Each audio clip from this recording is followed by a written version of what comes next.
Now, as far as that valve cover goes, you're going to have to really talk me into that one. I spent over $200 having that powder coated. It's a 3-stage candy powder coat. And I'd really like to keep that hanging on my wall. It's sort of a reminder of my car. First car I ever owned. So, if you really want that, you're going to have to really talk me into it. Maybe even throw me a little cash, because I spent way too much money on that. I do have another valve cover for it though. I'm gonna go grab a battery and see if we can fire it up. Hopefully the starter will cooperate. Alright, here we are. Got a battery in it, as you can hear. I want to show you a few things first. Alright, the headliner has, now that one works. I just messed with the wires too much, I guess. It was wired well, but I pulled on one and it looks like that one got disconnected, but there are LED lights from the ceiling. They give this place a pretty good glow. I used to have the radio in the glove box, and then I had a TV where the radio went, but that's long gone. So I'm going to go ahead and leave that in there, so you can put your radio in there if you'd like. The other thing is the speedometer comes on.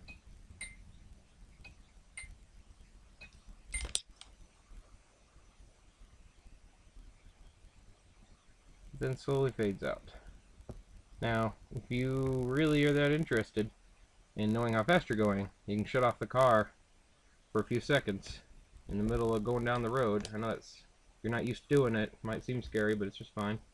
Shut off the car, turn the ignition back on, pop the clutch, it'll fire right back up, and then it'll tell you for a few seconds how fast you're going. You can set the cruise control, which does work. So that's how I always did it, and then after a while you get used to what gear and what RPM you're going. I mean, there is a fix for that.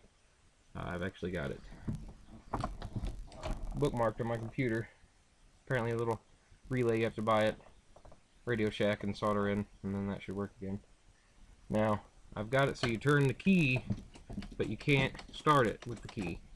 You have to come over here. There's a button here. I haven't wired it in yet, but that's supposed to fit right there, and it has a rubber cover over it. But that's a push button starter. And then you can hear my starter's having issues. There it goes.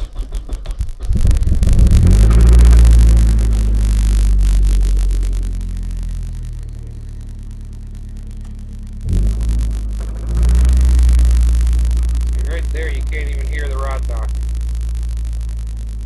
But if you rev it,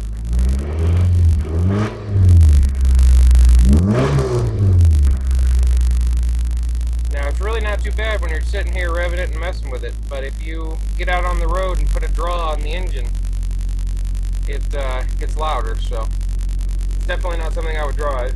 I mean, I'm not saying I would drive it around the block, because I do all the time, but when I say drive, I mean actually go somewhere. I wouldn't trust it.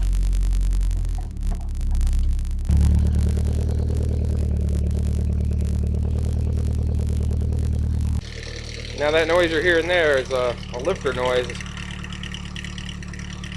It usually quiets down when you put a fresh oil change in it. Alright, I figured that we would take it on a little drive, nothing too far. It's going to be crappy video quality because I'm literally holding my laptop up using my webcam. Here you go, you can see that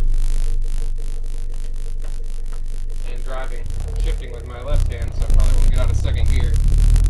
Just to show you that it drives. I am riding on flat donut, but it's my donut anyway for my Kia, so not that big a deal. But it drives. Do a little slide here.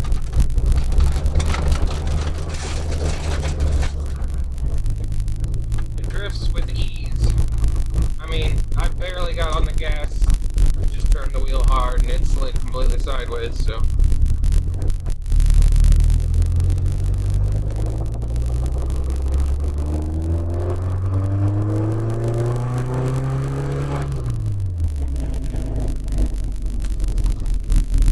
It does run, and it, you know, not terrible, but if you don't fix that rod knock, I mean, it does fine on short trips, but any trip where the engine's going to get warm, it's going to start getting louder rod knock. So, I mean, I wouldn't drive it more than 4 or 5 minutes anywhere, and not at full throttle, of course.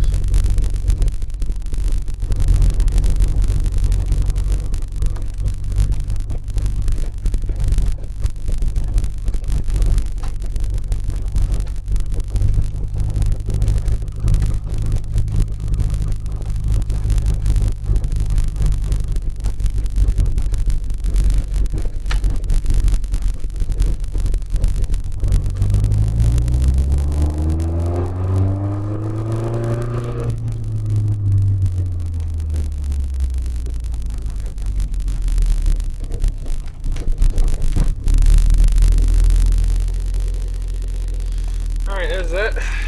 And power windows, they work. They're not super fast, but they never were the whole time I owned the car. They were always like that. Got one touch down, and then you had to put it up yourself. The doors do lock automatically. When you lock that one, the other one locks.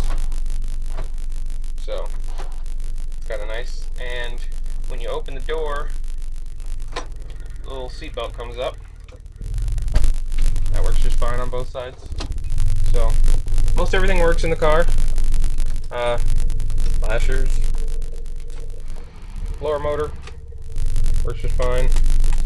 You know, all these settings work. The air conditioning actually works.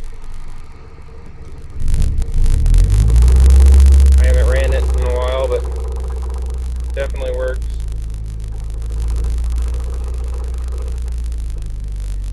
Engine's starting to get warm. You can tell the rod knock's getting louder. But then sometimes the headlights won't come up when it's cold, so you push the button. I didn't do it that time. They came up on their own, but they'll always go down on their own. Or if they're cold, sometimes they won't go up. You have to push the button. Anyway, that's about it. It's a good little car. Just needs someone with time and patience to work on it. I've pulled this engine so many times and put so many parts into it and so much money into it, and I'm about done with it. Need something different. Need to get out of this one. Even though it was my first car.